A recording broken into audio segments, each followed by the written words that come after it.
Hey, it's Kley. Welcome to another video. I want to do a kind of a short and brief summary of this master volume that I've implemented in this tube amplifier. This is a post-phase inverter master volume. And if you're familiar with the Ken Fisher pages, this is the Type 3 master volume. So if you're interested in that and kind of learning a little bit more about post-phase inverter master volumes, go ahead and stick around. So if you're not familiar with Ken Fisher, he's the mastermind behind Trainwreck Amps, really one of the more famed builders in the history of tube amp design. And he posted some different pages where he talks about the master volume types, and he lists several different kinds. There's one in particular that kind of caught my eye. It's called the Type 3. It's a little bit interesting in how it's implemented. You basically take the signal at the very end of the amp, right before it goes into the grids of each of the power tubes. And in that situation, it's after the phase inverter. So the signal has been split into two separate signals with opposite phases. So when the wave goes up on one, the wave goes down on the other. That's how you get that push-pull effect with the two output tubes. What it does is you take that signal and you simply feed it into two ends of a potentiometer. Use like a 1 meg pot, and at minimum setting, that means there is no resistance, and those two paths are completely allowed to join in on with one another. And because they're out of phase, it actually causes phase cancellation, which produces a tremendous loss in volume. So you actually are, what you're doing is you are using that as a master volume to cut the output of the amp by mixing the two signals out of phase with one another to cancel them. It's an extremely simple setup. It takes a 1 meg pot and 2 wires. Could not be any simpler. So the attraction for me is really the simplicity. Any type of amp that you have that you want to implement a post-phase inverter master volume, you could do this fairly easily and straightforwardly. So that's in theory how it works. Now I want to show you guys a little bit of how it sounds and how it kind of functions in terms of the sweep of the pot.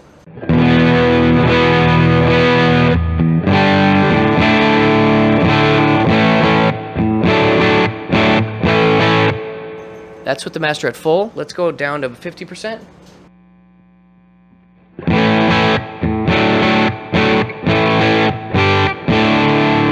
Go back up to full.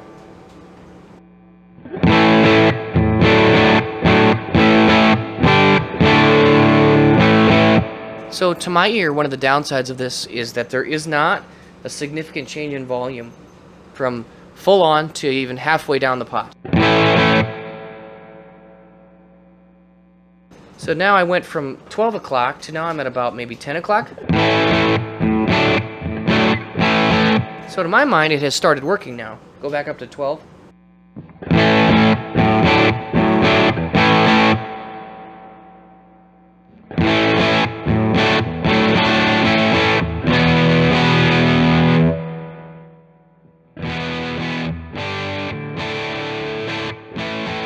So now I'm at about 9 o'clock, and the amp has cut down in volume pretty dramatically. There it is at 0. It does cut out the volume entirely at 0. So go back to 9 o'clock.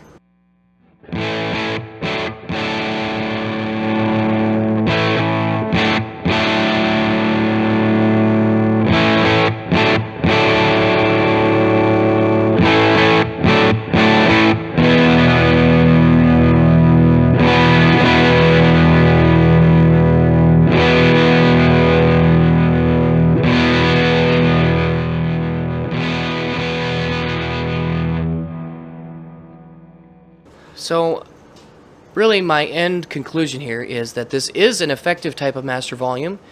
It's extremely simple to implement. It is very versatile and functional in how it can be implemented to just about any tube amp design. The only real downside is that it is not the most smooth in operation. I mean, you don't get a very nuanced you don't get a lot of nuance. It's difficult to dial in a smooth and nuanced and even decrease in volume. It kind of doesn't really work that well until you get about 12 o'clock, and then it has a lot of volume change from 12 o'clock to 9 o'clock. So what you kind of gain in ease of installation and simplicity, you lose in a little bit in functionality. I think this is a type of master that still has a place in a tube amp, but I don't know if it's something that I would personally love, because I think having that more ability to fine-tune the final output level is kind of important. So I'll be exploring some of the other types of master volumes. But if you're curious about it, this is what it sounds like. Thanks for watching. See you again soon. Thanks. Bye.